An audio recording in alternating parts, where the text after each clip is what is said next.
normally we have y equal to fx and we can find dy by dx.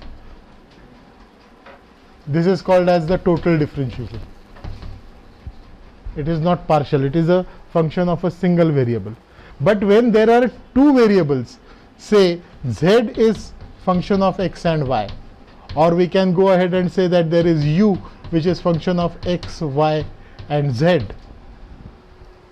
In that case, the notation like dz by dx exists, but this is actually meaningless, because it is as if y is constant.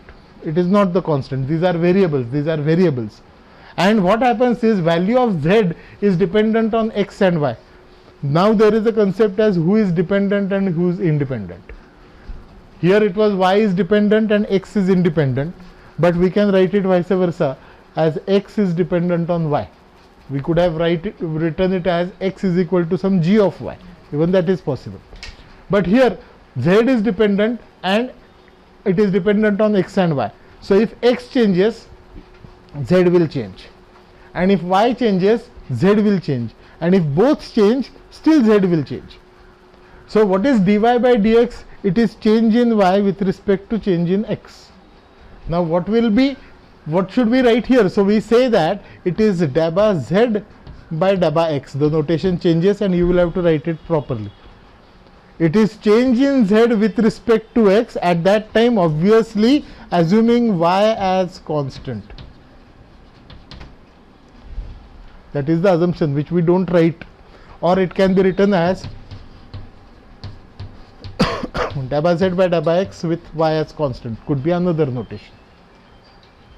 And then, so it is about the first one that I am writing, and similarly we can have daba z by daba y, which is nothing but daba z by daba y treating x as constant. When there are three variables, it will be in the similar manner. Even our second derivative, third derivative also will work. Like I can have daba by daba x of daba z by daba x, which is written as daba 2z by daba x square. Second derivative. But it is also possible to have daba by daba y of daba z by daba x. That is, whatever is change in z with respect to x, its change with respect to y, it will be daba 2z by daba y daba x. We can have daba by daba x of daba z by daba y, which will be daba 2z by daba x daba y. Only thing is, we will have to keep in mind who is constant and who is not, who is dependent and who is not dependent. Any variable which appears here will be the dependent one. I can write this function as x as a function of y and z, and the notations will change. Then it will be daba x by daba y, daba x by daba z. And there are problems here when we have in all 5 variables only 2 equations, and then we say that number of equations or number of relations between the variables will determine how many dependent variables we have. If there are 2 equations, it is as good as 2 dependent, and if there are 5 unknowns, 5 variables, then 3 will be independent. Okay, so this is the policy that we will have to follow. Though the formulae for differentiation are going to remain just the same, they are not going to change, but then all the problems would be very typical. Initially they will be very simple, and one has to just take care that it is the order of differentiation that will matter.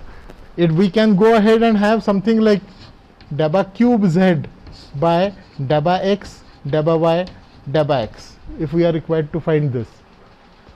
So the sequence of operations will be, first you find daba z by daba x, whatever you have got, differentiate it with respect to y, and then differentiate it with respect to x. It goes in sequence from right to left. It is actually daba by daba x operating on daba by daba y operating on daba by daba x operating on z is the idea.